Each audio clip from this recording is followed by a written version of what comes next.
crystals of capacity.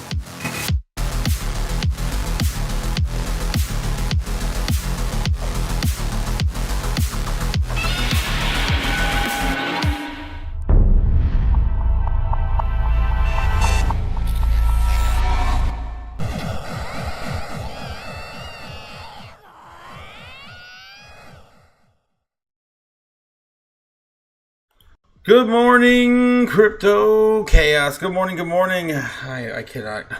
Good morning. I can barely even talk. Good morning, guys. Welcome back to another Crypto Chaos live stream in the morning, of course. Waking up and, yes, grabbing that coffee. Can you smell the chaos this morning? Can you smell it? I can taste it. I can taste it. Oh, man.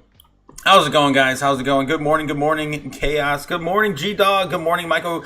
How's it going? Good morning, all. Good morning, Chaos. Good morning, Strawberry. Good morning, Chaos. Good morning, everybody. Subwoofer, Mike Gammon. How you guys doing today? How you guys doing? We're about ready to get into another session, man. Another session. You guys ready? Here we go. All right, we're going to start with, Bitcoin, of course, sitting at $77,198 this morning. We did see a high of 78,000. That's pretty much it. The bears did not want to give up any more than that. Of course, calling for baseline bear again last night. Winning. I'm so tired of winning. So much, you may even get tired of winning. Yes, sir. I can't take it anymore. I'm tired of winning, guys. Can we just stop winning? Of course, baseline bear right down the middle. Still following our overall trend for the month of May. A little bit lower, man. I just want a little bit lower. Just a little bit lower. Can we get back down to like 75?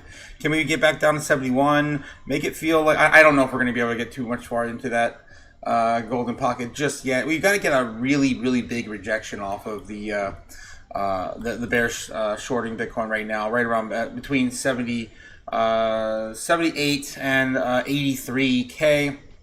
It's a huge sell wall there. I should probably have the same represented on the top, to be honest. Yeah. We'll do that. Yeah, there you go. Huge sell wall up here, basically between 83,000 and 83. And about where we are now, about 8, let's say 70, 78, 79. Yeah, it's about 78.3, I think, is where it starts. 78. We bounced off it last night. There it is, right there. So that's what we're looking at. A pretty clear channel in between right now. We'll see if we can, give the bears a little bit more of a run today. If not, yeah, we're still doing this sideways chop, this sideways nonsense. Right down the center. I'm sure we'll see the same thing on the order books when we do that checkup here in a second. Yeah. All right. So this is what to be expected this morning. More chop. Let's take a look and see what's going on. I got some clips I want to play with you guys. Play for you guys. Here's Doomberg this morning. Let's get now to high interest. Look at what's making headlines around the world. Iran says a new U.S. proposal has narrowed gaps toward a peace deal, but Tehran still wants fighting to end on all fronts, including Lebanon, and his frozen assets need to be released. President Trump said talks are in the final stages, while warning attacks could resume if Iran rejects U.S. terms. By the way, Are they, though? Reuters reports that Iran's supreme leader also ordered the country's near weapons-grade uranium not be sent abroad, fearing future use. Yeah, and that's why, of course, this morning we're seeing oil rise a little bit more. Again, another 2% up today as Iran's supreme leader says the uranium must remain in the country.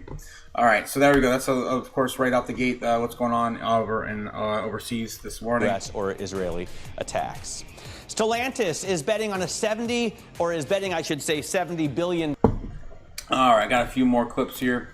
I had one about Walmart coming out saying that they're going to have to start hiking their prices due to the fuel crisis, but I lost it in a fire this morning. I really wanted to play that piece of Doom. I just couldn't find it again after Now, SpaceX hopes to IPO at a $2 trillion valuation despite ballooning losses and debt. Insane. With future success hinging on data centers in space, like 100 gigawatts a year, 1 million humans on Mars. Those targets seem pretty far-fetched, but it could also make Elon Musk the first trillionaire as soon as like next month. Bloomberg's Benedict Campbell leads our space and aviation coverage, normally out of Berlin. He's come to New York for this. And yeah, and this is before the robotics really kick off too with Tesla and the robots. There's just so much. There's just so much happening right now.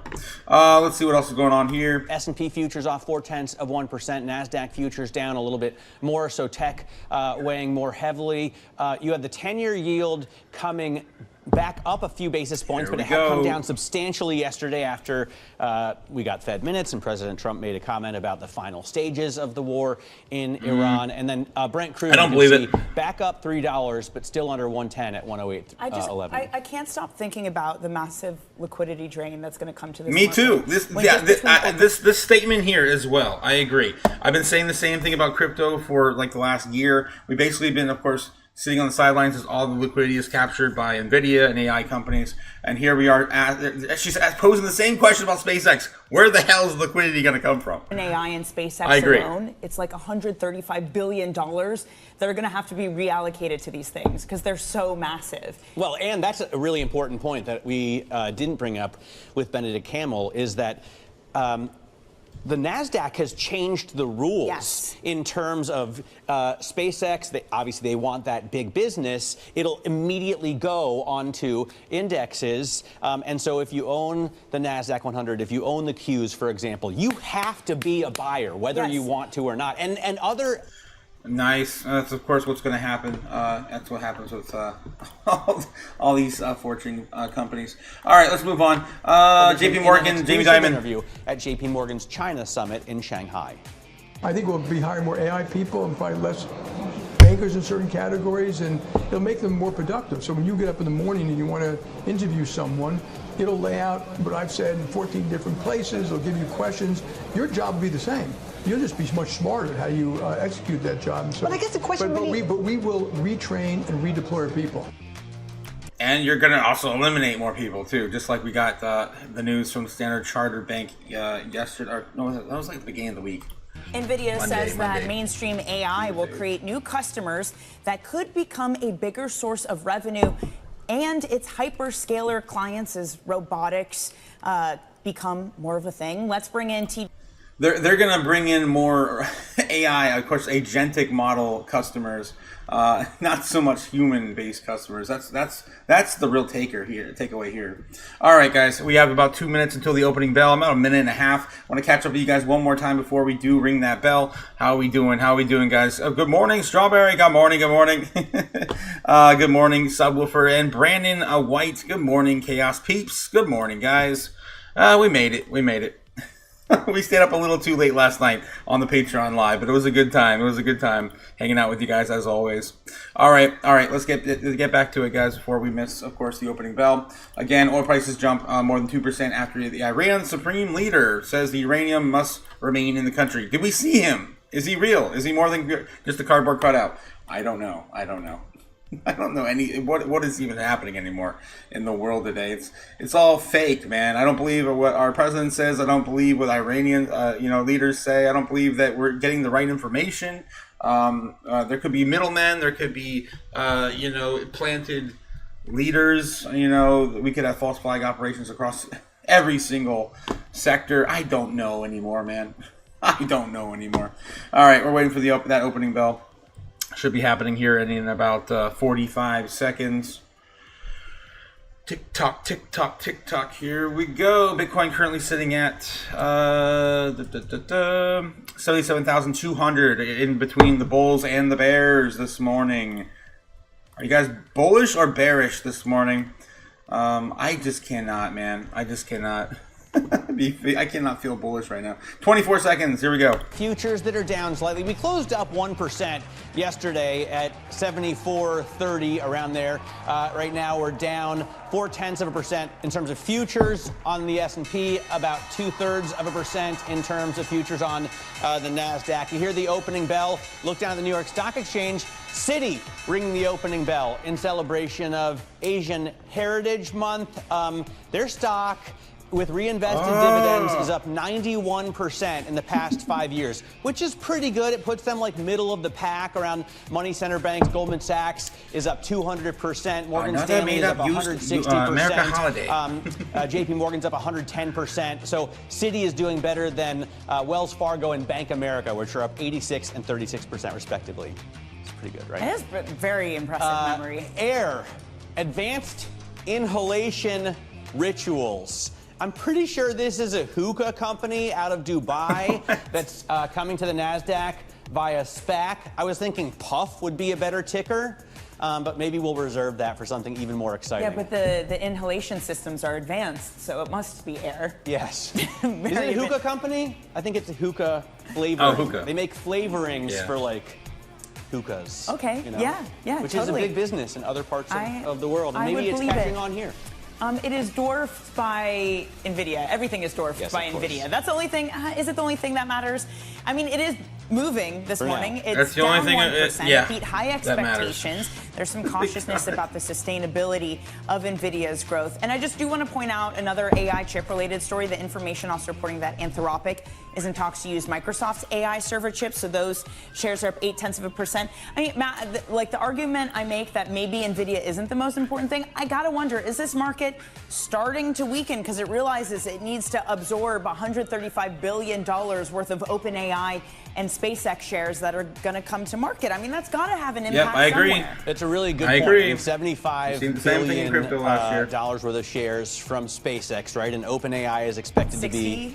Okay, so and some of these indexes are going to absorb them immediately. So if you're tracking the index, you need to be buying those shares. Very interesting stuff. We'll continue to talk about. All right, who do you have on this morning? A million people living on Mars, the 100 gigawatts 100 gigawatts of power in space, and the $1 trillion that Elon Musk will be worth. More than that. Walmart's first quarter sales growth beat estimates, but the company signaled inflation pressures are building as rising fuel costs weigh on margins. You can see. Give me the doom. Give me the doom.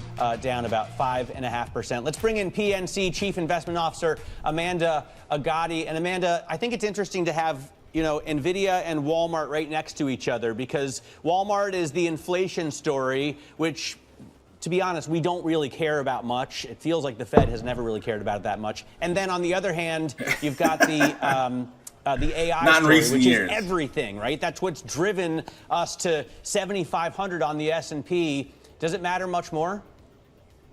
Well, it's great to be with you. Thanks for having me. I actually thought Walmart was an AI story. Yes. So, yeah, and that's right. They're a tech stock now, listed in the NASDAQ. I mean, you just say AI and everything's an AI story. So, I mean, what really matters at the end of the day, I think it's the sustainability of growth and the trajectory of growth. So in terms of NVIDIA, the topic du jour, right, the fundamental story there just continues to be really strong. But I think, as many of your other guests this morning have shared, you can't keep that pace up forever, right? Is it to the moon?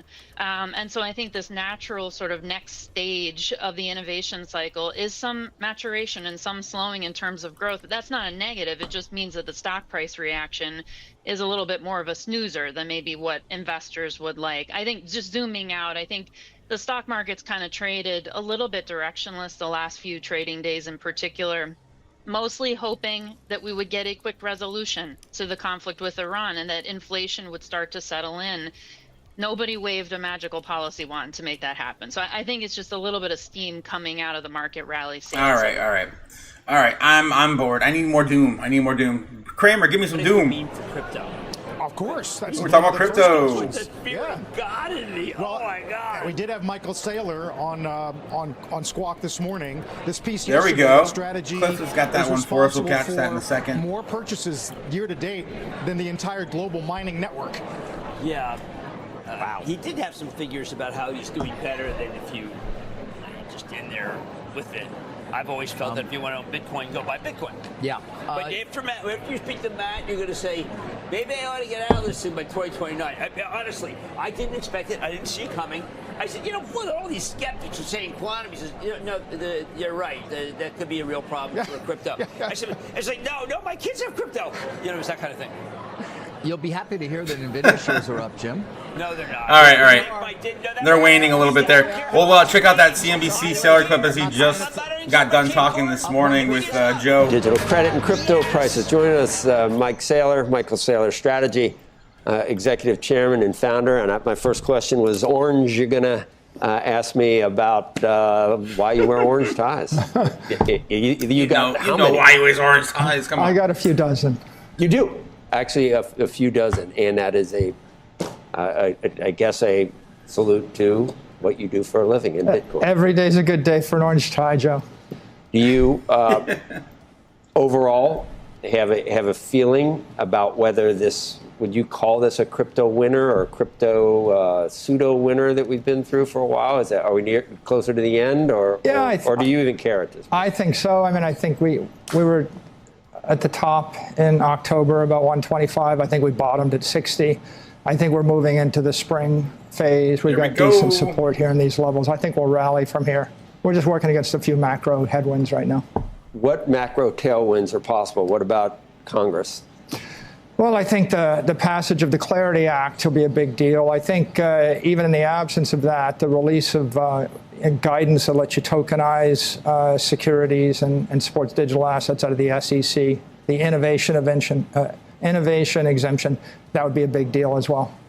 For people that don't follow it that closely, I mean, there are halvings that happen, then it gets harder and harder to mine at some point. Even though we're getting close to maximum number, but where are we at of the 121 million? We at? The next halving's in 2 years. And we're at what right now? Like it's like asymptotic. We get towards the end, it gets harder and harder to mine any. It'll be a couple hundred years before we get to 121 million. There's not much Bitcoin left because at this point, all of the organic supply of Bitcoin being produced by the miners is being taken up by the Bitcoin. And you bought more than was mined this year for Strategy. Yeah, we have. And last year, the formation of digital credit means that the credit market itself is absorbing all of the organic supply of Bitcoin from now to forever. Our company will probably buy all of the Bitcoin gets produced by the miners between here and the year 2140. Then there's no more Bitcoin. 2140. Yeah, that's a bold statement, Sailor. Theoretically, in your all of it successors to orchestrate. So talk about the credit side of things, and you've talked about it here before. And yes, don't fade on this, guys. I'm getting it a this is going to take it over. Well, Wall Street firms have been creating structured products forever. They take a big stack of S&P securities and they strip the downside. They give you part of the upside. And they sell it to high net worth individuals that would like upside with downside protection. What we've done is taken a capital asset, Bitcoin, and we're converting that capital or those capital gains into credit dividends. So we think Bitcoin's going up more than the S&P index over time. We expect 30%, but it doesn't matter if it's 10 or 20%. We can pay 11.5% dividend on a preferred stock, a credit dividend, because that represents a fraction of the long-term capital gain that we're expecting. And so if you're disciplined about the way that you convert a capital gain into a credit dividend, the capital gain is unrealized, the credit dividend becomes a return of capital and is tax deferred. So digital credit is really synthetic yield, where we're extracting the first 11.5% of our expected capital appreciation of Bitcoin. We're remitting it to the credit investors via an over-collateralized preferred stock. If you've got money you don't need, or you need it in the next 4 years, you either put it in a money market and you get 3.5% taxable, or you put it in digital credit, you get 11.5% tax deferred. So if you're a crypto believer and you have working capital, you want to buy digital credit because you get paid 4 times as much after tax. And it's a preferred. It is a preferred stock. Is it convertible? It is. What's just the premium? I'm sorry. Is there? Would you have even more upside than the 11.5%? In other words, no. The real breakthrough with STRC, it's the biggest preferred stock in the world. It's the fastest growing preferred stock in the world. It's the most liquid. But it generates 11.5%. You keep the rest if there's a... The reason it works is because we target $100 and then we use a variable dividend rate in order to keep it at 100, and we attach a shelf registration to it. So if it trades at $100 and a penny, we sell it. And so it has become the lowest volatility credit instrument and the most liquid credit instrument because, in essence, it's a bank account that pays you 11.5% tax deferred. Tax deferred. And if there are additional gains in Bitcoin, then if it is the 30% instead of that, you could do it with 10, you said, but so what if it is 30? Who gets the common stock investors? So what we've done is we've created a way for common stock investors to create amplified Bitcoin.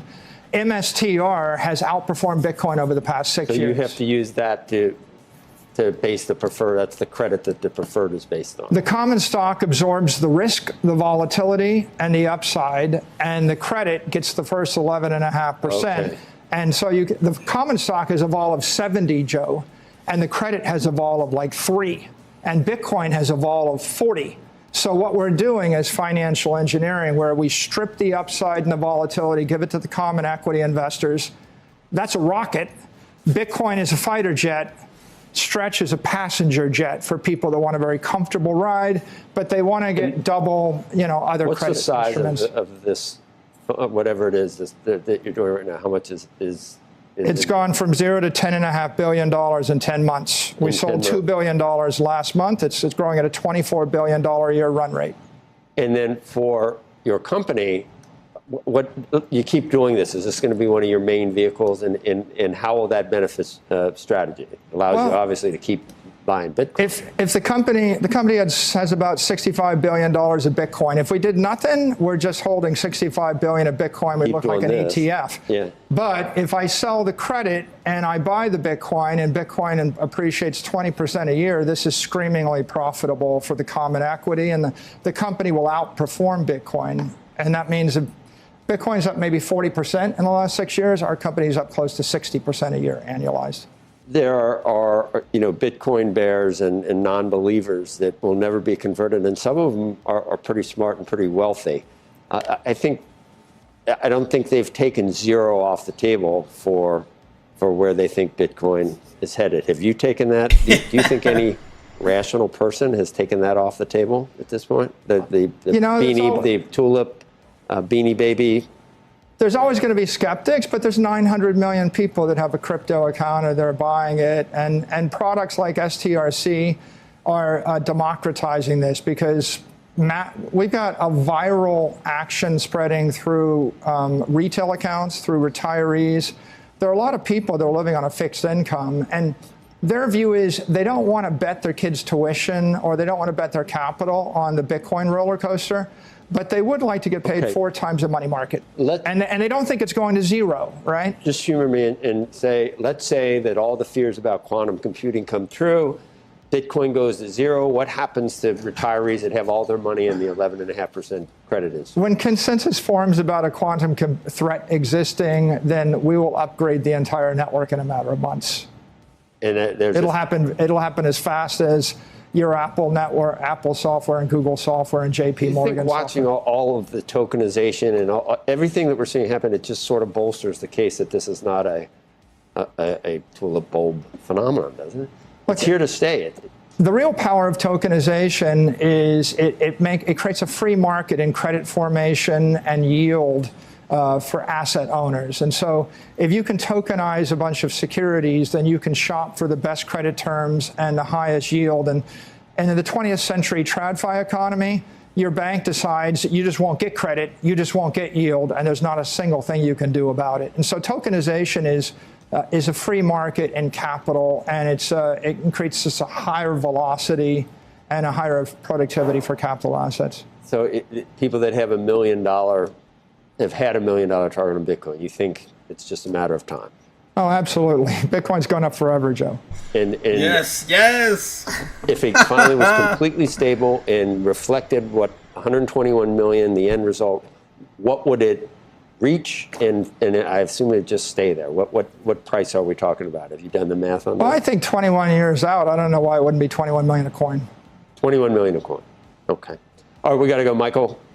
Orange, you glad you came in? Going back to today? 21 again. I certainly am. Yeah. Thank you. Aren't you glad I didn't say banana? Orange, you glad I didn't say Knock, that? knock. Knock, knock. Thank you. There we go. The great Michael Saylor back on, CNBC this morning. He did share this just an hour or two ago on CNBC. All right, guys. All right, let's get back to brass tacks. Bitcoin now trading at 76,700. I got to get into overall sentiment with you. Always great to see, of course, Michael Saylor come out of the woodwork. All right, let's see what we got going on this morning. Let's take a look at the order books. Let's start with there. Start there. Let's look at the weather this morning, guys. The weather. Bitcoin sitting at 76,700. As I showed you guys a clear channel this morning where they're stuck between the bears and the bulls. The bulls right now with the golden pocket, and the bears right now with an immense sell-off. You can see that pretty much on the order books right now. There's more for the bears right now above us than there is for the bulls below us, which is going to, of course, force the hand and the move. Let's dive in and see what we got today. Here we go. All right, looks like it's going to be a stormy day, guys. 6.2 billion. Again, nothing too crazy. Kind of flat again. Every day it's just kind of boring when it comes to the overall volume and liquidity. Looking at right now 76.6 for a pullback. That's where we are testing right now for a pullback. Looking at the daily on the order books, again, looking more bearish, it looks like, for the most part. Yep, more bearish within the last few hours, printing lower on every single level. Looking at the weekly, same thing. I don't know. It actually looks a little more bullish on the weekly, honestly. We're getting a little bit higher on these levels sneaking in here within the last few days. It's pretty much the same thing I showed you guys last night. You can still see some of that in there too. So a little more up on the weekly, a little more down on the daily, and on the monthly. I just don't like any of this, guys. I still feel selling me going away. I've been, of course, talking about the rollover, again before it happened last week, right? You don't have to be Neo to see through the matrix that we are going down probably a little bit lower. Soon. Again, if I were to be a betting man, I'd say 75 to 73, maybe even 70 flat. That would get us down to the trend line, and that's still bullish. Again, even hitting those lows, 69K, that still bounces us off the trend line. That's still bullish. Even 68K on a flash crash right now. Maybe not flash crash. We gotta. I mean, if we do not chop through the golden pocket and we actually just slice through it like butter, that would be a very bearish sign, right? We don't want to see that. Usually, it takes about a week or two to chop through the,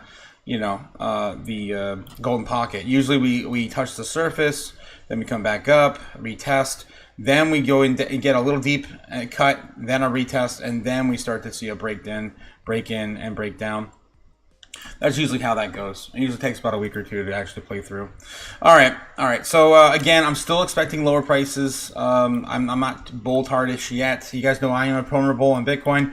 You know me. The point is, if you have the superior asset, it's going up forever, Laura. Forever. Right. It's going up forever, but not without a pullback, right? Not without a healthy consolidation. We really haven't had one still since we had an entire month of up. Going sideways a little bit here. The altcoins do like this. Let's get into the overall sentiment right now on crypto. Okay, let's start with TradFi this morning. TradFi sitting at greed. Yep, still sitting in greed. Down 1 point from yesterday at 61. Again, down 3 points from the week, 63 on this stock market. Looking at crypto fear and greed. Again, we were in extreme fear just the other day, back up to fear in 29. And then we started the beginning of the week in neutral, I believe, the end of last week in neutral. So we're still stuck between fear, extreme fear, neutral. It's some weird, of course, middle ground. We're stuck in purgatory. Yeah, we're stuck in purgatory. Damn it. That's what we're doing. That's what we're stuck in purgatory. Okay, looking at the Dixie. How's the Dixie doing? Up and away. Of course, bad for risk on assets. 99.5. This is the highest we've seen now in the week. 99.5 on the Dixie. Let's take a look and see what's going on with bubbles. How are bubbles doing? It's been actually a pretty good 48 hours. Right now it's kind of flat though in the American market. America sucks, man. Always dumping it. Foreign market pumping it. Let's take a look. We have the daily. We have hash down 12%. Meme core down 15%. Humanity token down 14%. Those are the movers right now. Damn, that looks gnarly on the day right there for humanity. Hype up another 15%. Again, continuing its run, its rally. 4% on Ondo, WorldCoin. Humanity and WorldCoin, man. I hate that they're front and center on the daily. Zcash up another 11%, still ripping. Mantle, is that Mantle? Yep, Mantle up another 8.5%. BitTensor 5.2. Those are the top movers right now on the daily. Looking for any assets that are down at least 15% or more on the weekly. ICP is gone. Remember when I was telling you guys this was 22% down yesterday on the week? 22%. Not even in the oversold territory now, in my opinion. Yeah, there's hardly anything here, guys. Meme Core, Trump Coin, Arbitrum, stable. That is it. You got 4 coins here. Again, there was 15 coins here yesterday morning. We're running out of time. It looks like we're starting to chop this up a little bit more and roll up on all crypto. Let's take a look at the monthly. Looking for anything that's oversold 30% or more. You just got Meme Core. That is it. 1 coin in the top 100 coins. That is all you got. You have 1 single coin oversold right now on the monthly. All right, seems like the bottom's in. It kind of feels like the bottom's in.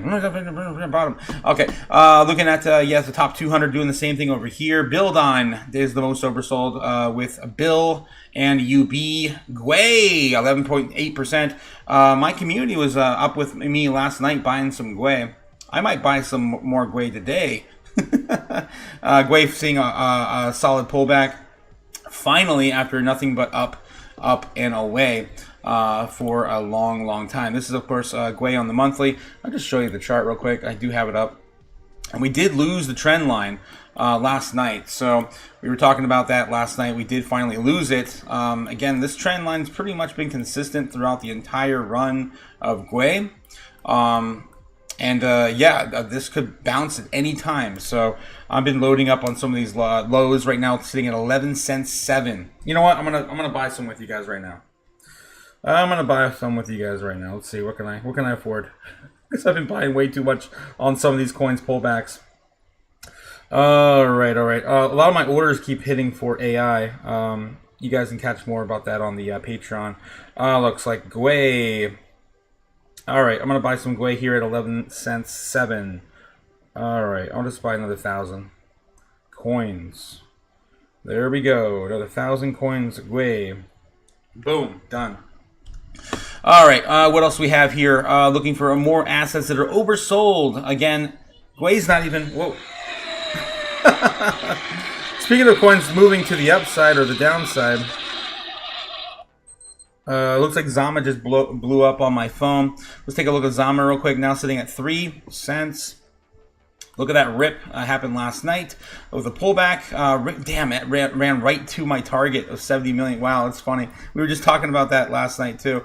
It is now starting to consolidate, probably on this line here at about 3021. Right now it's trading at about 3061. So that is Zama making a bit of a breakout again, continuing. Its little run from last night. Again, just producing the handle and then eventually, of course, getting to the breakout on Zama. All right. Let's see. Anything else happening here? That's about it. Was this Nexus? Yeah, Nexus did launch on Coinbase yesterday. We did get in on this last night too. Thanks again to Gamma for shout out to Gamma Goddess. She's the one, of course, told us that it launched on Coinbase yesterday. I think it got like 3 listings or 5 listings. I got a lot of listings yesterday. This is an exchange token. I threw $50 at it. I think I'm up like $10 or something like that. It is what it is. I'm just going to let that run. It's pretty cheap right now. Anyway. All right. So that's, of course, what's going on here in the top 200. Let's take a look at the weekly. We're looking for any assets that are oversold at least 15% or more Again, I just showed you Gwei that was down 11% on a single day. Not too bad there. There's a whole bunch here, man. There's still a lot. This is where you're going to look for some coins to pick up, man. Top 100, there's like one coin that's oversold. Top 200, there's still a lot. We got Bill, we got Pyverse, we got Rune, we got UB, we got ETHFi, we've got IMX, an old oldie but a goodie. Pith down 19% on the week now. We got ZPAC down 17% on the week now. Buildon, Sky AI down 15%. There's a lot oversold here, guys. A lot of oversold coins here. We also got CFX down 26%. This is hiding behind me right here. And Dog with Hat, there's a few other meme coins getting closer to 15%, but not no cigar. But yeah, this is where you want to look, guys. If you find a coin here you like, this is probably the time to load up on some of your favorites. All right, looking at the monthly. Is there anything still oversold on the monthly, though? Ravecoin is the only thing that's oversold right now on the monthly. Siren's getting close to 30% at 27%, but no cigar there. Runner-up, that is it. So again, it's most of the ones that have been running 1,000%, of course, still bleeding out today. Rave DAO is still testing 60 cents, so that could come back and surprise us. You just never know. All right, guys. So again, not financial advice, just my 2 cents, right? Those are the opportunities right now. Looked at the top 200 on the weekly for opportunities aplenty. I'd buy that for $1. All right, moving back to it. We gotta get back to TradFi. To get sharper on prices in a couple places, we're certainly going to do that. Talk about Elf beauty products this morning. Let's get back to CNBC. What is Kramer and Friends talking about right now? Ralph Lauren. We got clothes. That's a good answer. Really? Makes sense. Yes, absolutely. Oh, and it's up in the 24-hour. People can afford to buy Ralph Lauren right now, I guess. I don't know. All right, let's take a look at some of the other headlines we have here. We didn't get into that. Oil prices jumped more than 3% now. Again, it was 2% as of the pre-market. 3% now after the Iran Supreme Leader says uranium must remain in the country. That was the headline we read this morning out the gate. A UAE new pipeline that will surpass the Strait of Hormuz is nearly 50% complete. Interesting. This is the first I heard about this one. The United Arab Emirates has already completed nearly 50% of a second pipeline that bypasses the Strait of Hormuz. Says that the CEO of Abu Dhabi's national oil company, ADNOC. The new pipeline will double the ADNOC's export capacity through the Fujairah, a port that sits at the Gulf of Oman and just beyond the Strait of Hormuz. I guess that's good news to hear right now with all of this narrative.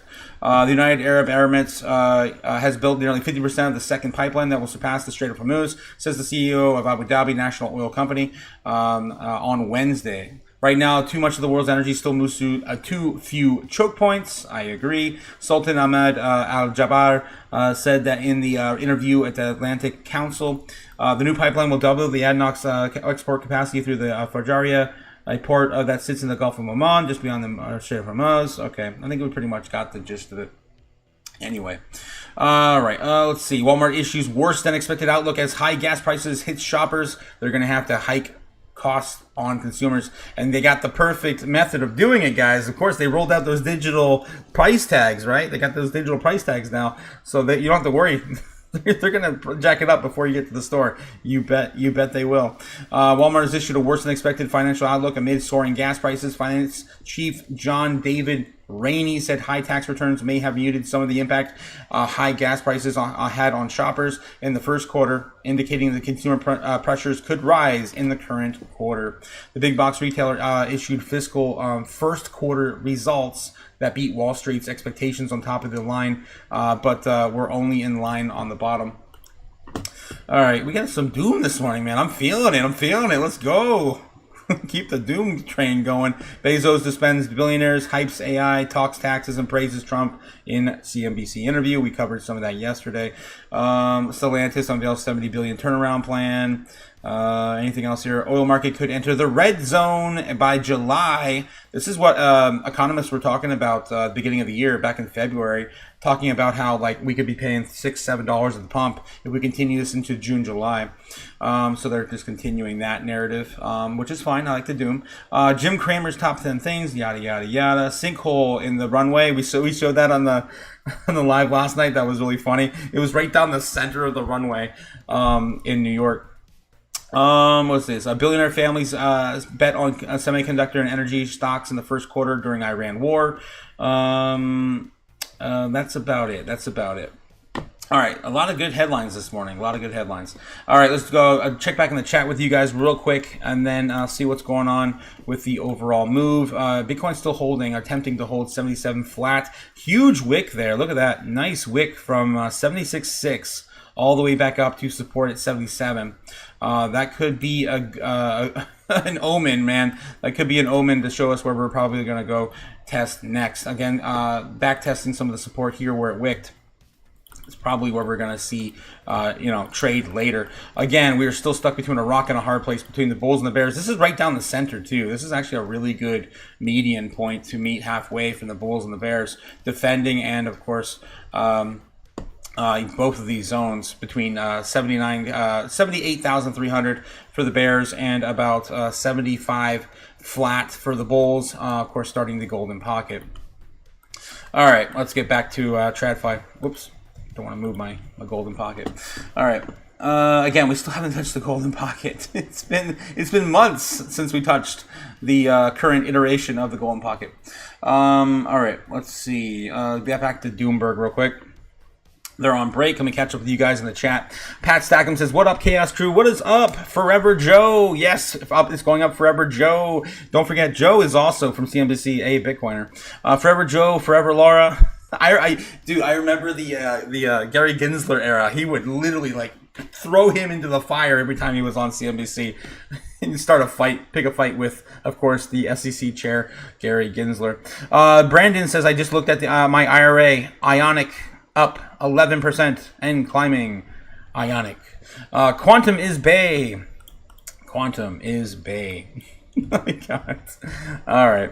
Let's see what else we got. Let's take a look at CNBC, see if they're on break right now. They are talking about Walmart, more we doom. We have to navigate that in the quarter, but I think very importantly, Sarah, our guidance for 2Q is 7 to 10% operating income growth, and we reaffirmed our guidance for the year. So that's indicating that we think we have the ability to navigate this environment of higher fuel prices pretty well.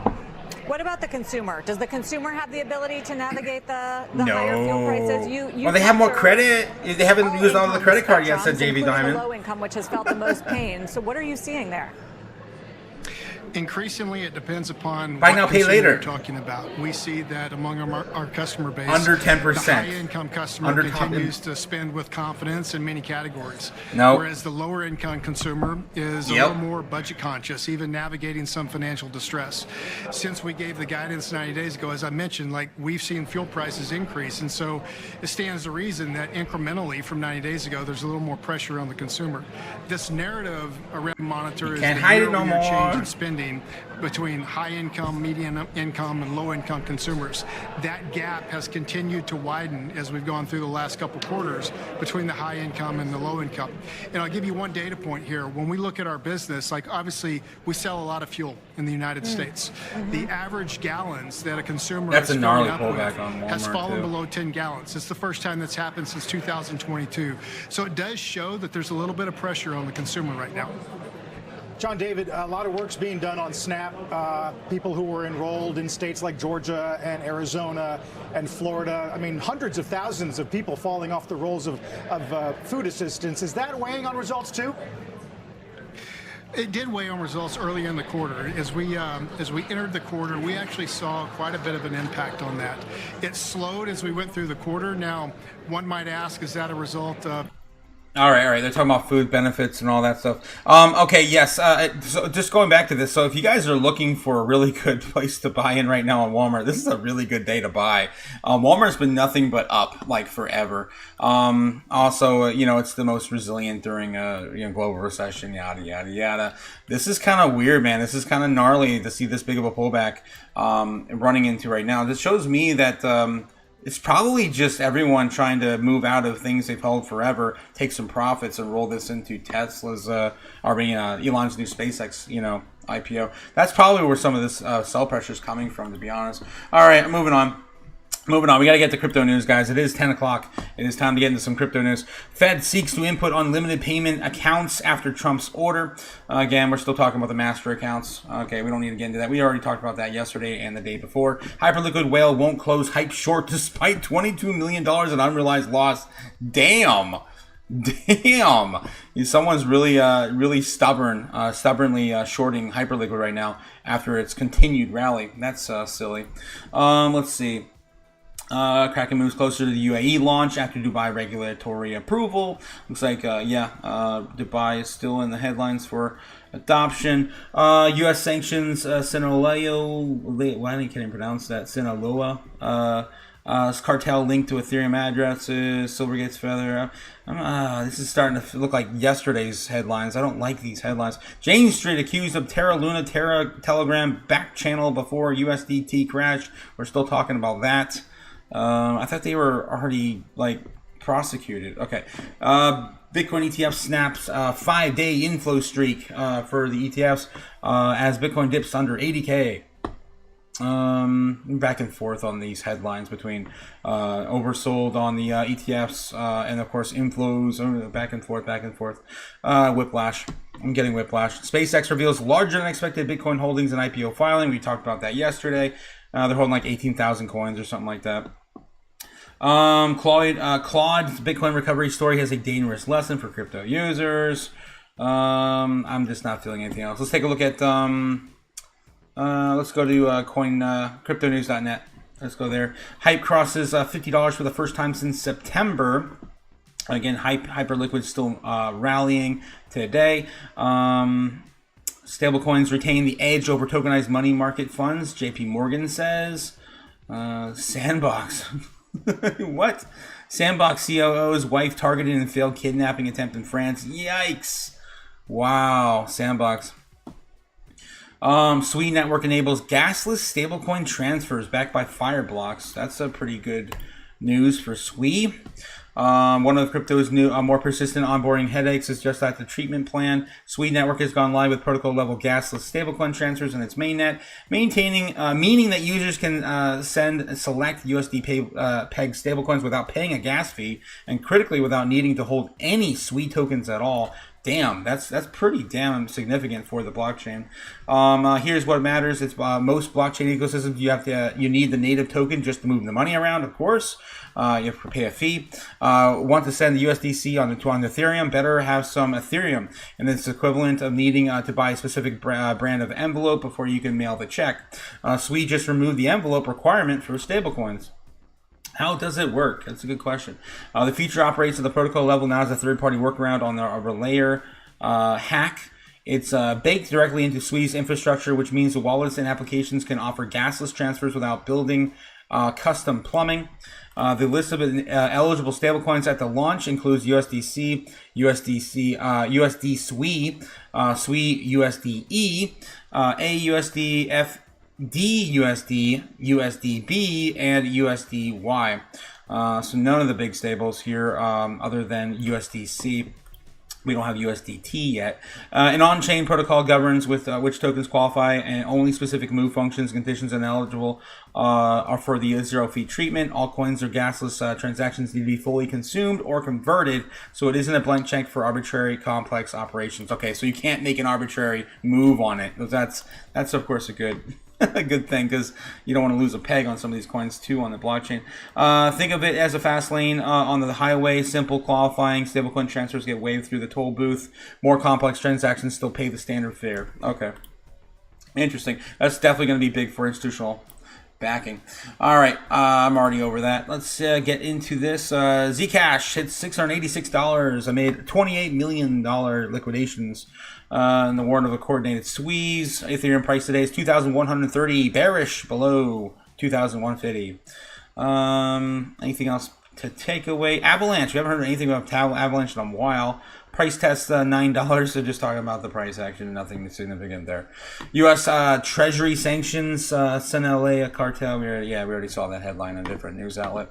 All right, let's get back over to TradFi, catch up with you guys in the chat, and then see if we can find anything else breaking. News has been pretty stagnant here in the last 48 hours. For the fashionista. Crypto news, anyway. Oh, good. Best brand. Anyway, we check the markets for you all day long right here on Bloomberg Radio. I'm John Tucker. That's your Bloomberg Business Flash. All right. What do you got? What else you got? A little bit here because Isabel Lee is in studio with us, and of course had to get her opinion on all of this, right? More banter, more banter. Isabel, why don't you share your opinion with us on the big movers of the morning so far? We have to talk about NVIDIA. I feel like that is... Yeah, no, I really don't want to talk about NVIDIA. Okay, let's look at... Is it really still talking about Walmart? About the outlook Holy shit. that you're providing right now. CNBC. Yeah, I would not characterize it as cautious. I think we feel pretty good about the overall state of our business and the consumer health.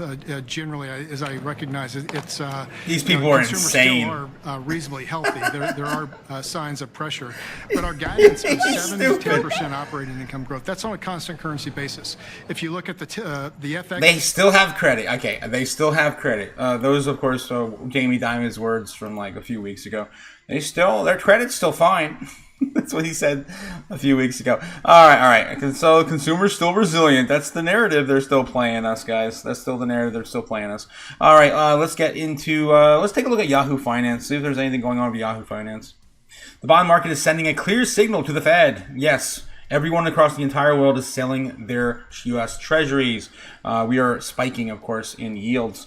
Let's see. That's what it's sending. No one wants dollars anymore. No one wants that stupid paper shit, especially our paper shit. Dollar firms as Middle East tensions send oil higher. Walmart stock falls after quarter 2 outlook disappoints. It's pretty much the same headlines over here as well. All right, more crypto news. Let's do some doom scrolling now, guys. I think it's time to get into some doom scrolling. I want to catch up with you guys too here in a second. We're gonna get into doom scrolling. All right. Let's see what else we have here. Brandon, I just looked at my. Okay, I think we're already caught up on the chat. You guys are quiet today. Why so quiet? All right, I'm gonna ask you guys in a poll. Are you bullish or bearish today? Are you still bullish? Because you guys have been bullish the last 3 days in a row. I'm just going to ask you, are you still bullish? There we go. Are you still bullish? Yes or no? All right. I don't want to ask another overwhelming, conversation there. Let's see what else we have here in the chat. Looks like bearish. A bearish chat, says Michael. Bullish.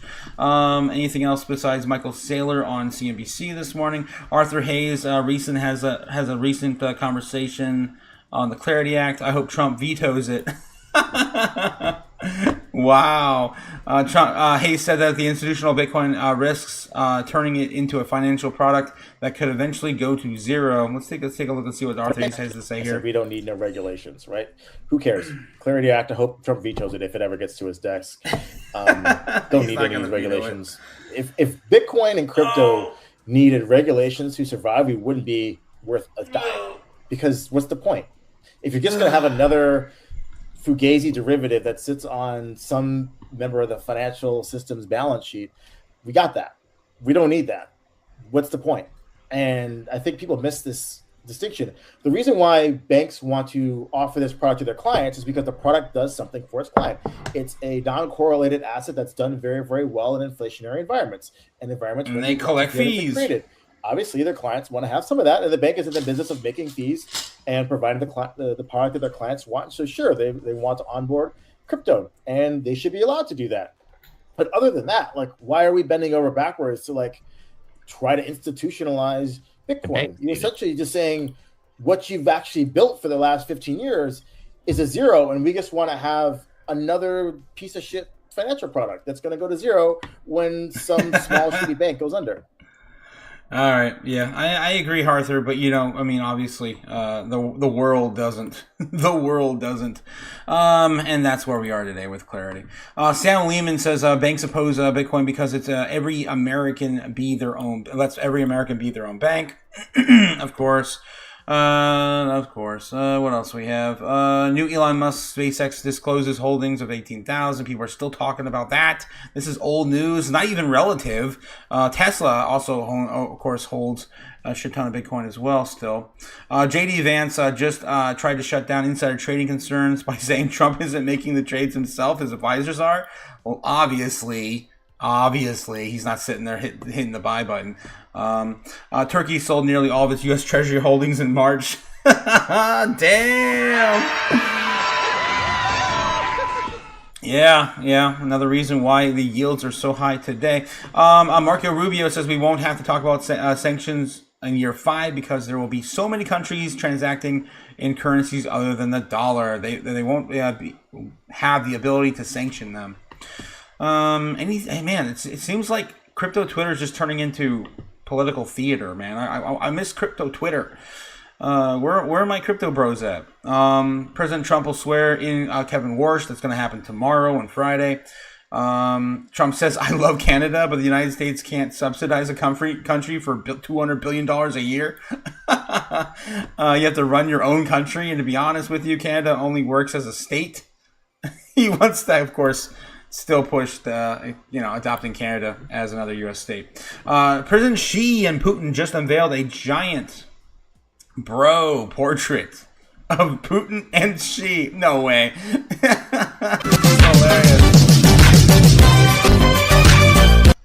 Oh, wow. The BRICS love continues. Okay. If you're running a hedge fund, you're absolutely salivating at the sub $99 stretch. Of course, that's all he has to say. If you get it, yes. Of course, you can continue to gain 11% yield on their product. Lamborghini branches across the U.S. Have begun accepting Bitcoin. Is that really new, though? Maybe it was Ferrari. Ferrari, of course, started accepting Bitcoin like in 2021 or 22. I guess Lamborghini, that might be new. I don't know. It seems like it's old news. U.S. federal budget deficit projecting to hit $2 trillion this year. We're running basically a crisis deficits into the country every year with or without a crisis. Yeah, 100%. Our deficit is insane. All right. Anthony Pompliano tells Fox Business that the most of the crypto industry is a ridiculous clown show and 99% shitcoins. I agree with him. He said that like a week ago. We already covered it. What else? A balloon just became the latest upgrade to drone warfare. Oh, jeez. Paul Barron. We got some Paul Barron on here. President's new executive order may save Ripple. That was a headline from yesterday from Paul Barron. That was, I don't know. I don't agree with all that stuff. Breaking Iranian airspace is completely cleared. Same thing happened right before the February 28th U.S.-Israeli strikes on Iran. So it looks like we may have enough of it and just start bombing again.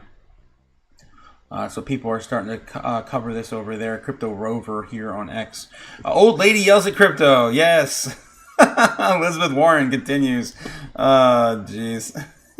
Yeah, there we go. This is some of our crypto bros front and center on crypto Twitter. Other than that, yeah, news is really flat, guys. It's really boring. The last 48 hours have been just it's been grim to bear. Strategy will buy all the Bitcoin that's mined up until 2140. Again, guys, there's less than 1 million left to be mined. I'm not going to get into my entire rant on Bitcoin again. Just make sure you get off zero, guys, please. Let's see. Senator Dave McCormick. And again, shout out to Brave. He said this earlier. Good morning. Don't fall for the Bitcoin ETF over self-custody narrative.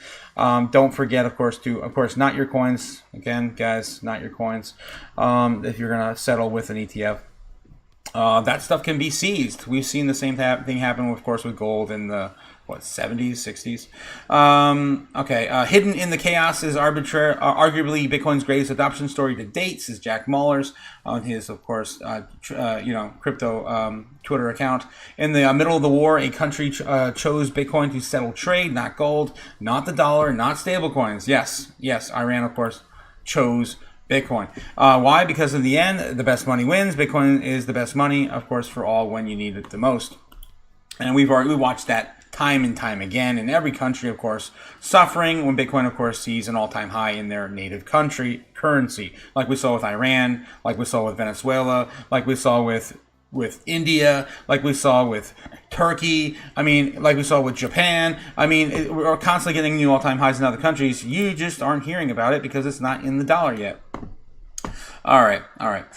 Breaking, Senator Lummis just confirmed the Clarity Act is moving to a real Senate vote. This one came out yesterday, so I don't know if that's relative anymore. Washington no longer asking if a crypto needs framework. I think this is that old clip that she said that she's optimistic about getting it on the House floor before August. Hopefully August to pass it. Tom Lee says live on CNBC that Bitcoin and crypto bottom is in, and it's about to go parabolic now. This is a few hours ago. Because the fundamental story of crypto is quite positive. You know, Davos shows banks are really embracing crypto. There's regulatory that was a clown show this year, bills Davos. coming that are favorable to crypto. And in fact, you know, we saw an announcement even today. BlackRock is going into DeFi with Uniswap. I mean, that's people might say that's a degen move. That's so insane. Crypto has a lot of Uniswap and BlackRock, crazy. I didn't hear about that before. Yep. It looks really 100%. Tailwinds, but the price action is terrible. It has a lot of sort of tailwinds, but the price action is terrible. Exactly. Perfect way to describe that at the very end of that clip there. The tailwinds are massive, but the price action is terrible. Yes. 100% what we're looking at. All right, guys. All right. We're kind of winding down now. I'm running out of steam for this news. There's nothing really to talk about now. Nothing really breaking. Let's jump over to Kramer and Friends real quick. The supply chain concerns and the higher memory costs. He also sort of said, look, we're the biggest supply chain company. So didn't sound like that was a barrier to the rollout of the Vera Rubin. And then when I asked if the margins can be protected in that environment, he said, basically. All right. I'm not getting nothing now. Okay. So it's kind of flat in the news, guys. Let's take a look at Bitcoin one more time before we head out. $76,692 on BTC. Yeah, it looks like the same thing. We're sort of stuck in this channel still.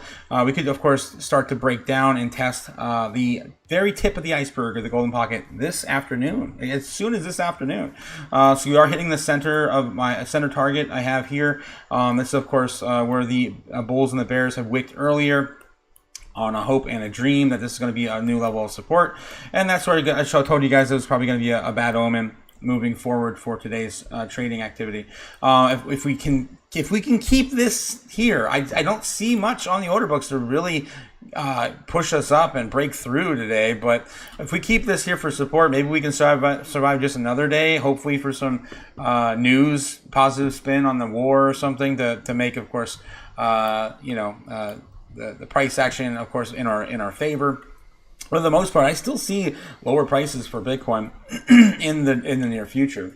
We're still looking at 75,000, again, scraping the tip of the iceberg, possibly happening as soon as this afternoon. A little bit of a flash crash here could send it in short order. I mean, that's only like 2% away. 2% away from where we are now. All right, so yeah, this afternoon, not looking great, guys. Not looking great. And you can still see that huge sell wall on the weekly and the monthly.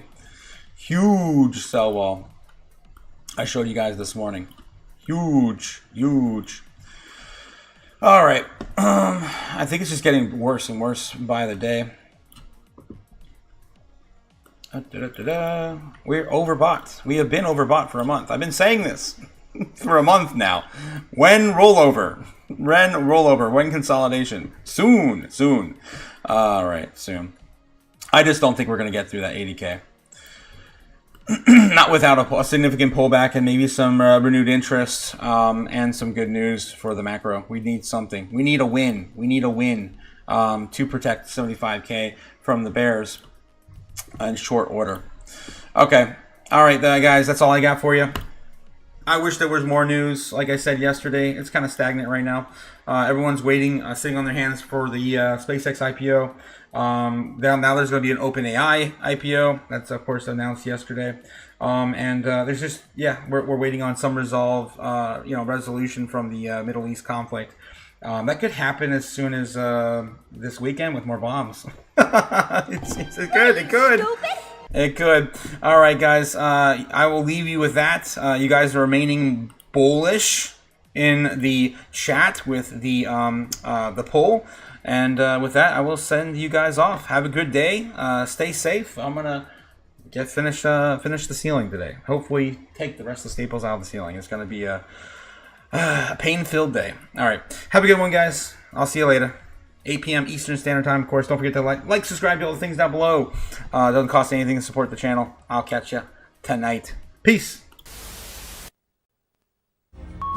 Fly me to the moon.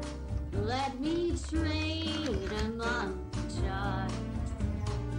Let me see what freedom's like without money and gold bars.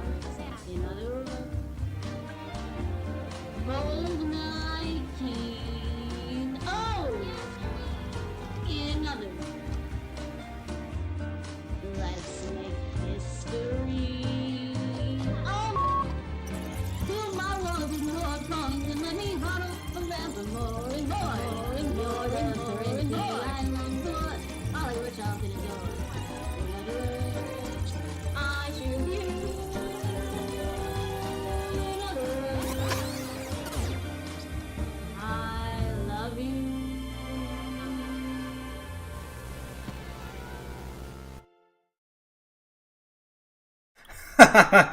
And for those of you guys on the close right here on the outro, for some of you guys that are still in AI or looking to get in on AI, there's still more pain. But we are almost, look at this, we're following this perfectly from the previous pullback for possibly a squeeze up after this.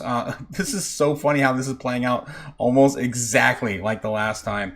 Yeah, a little bit more pain, possibly down to about 294. I don't know if we're gonna really get there, but yeah, I am loving this, guys. I'm going fishing. I have so many freaking coins now, it's disgusting. I'd love to get maybe another 100,000 on the way down. I'm already over 400,000 coins. Yeah, this of course is still happening. Get some while you can. It's down almost 10% on a single day on AI. All right, I'll catch you guys later. Of course, updating you guys on the Patreon if anything, of course, happens today. It's starting to roll over a little bit up, so could be again something like this again. History doesn't like to repeat, but it often does rhyme. All right, guys, I'll catch you on the evening live stream. Have a good one. Peace.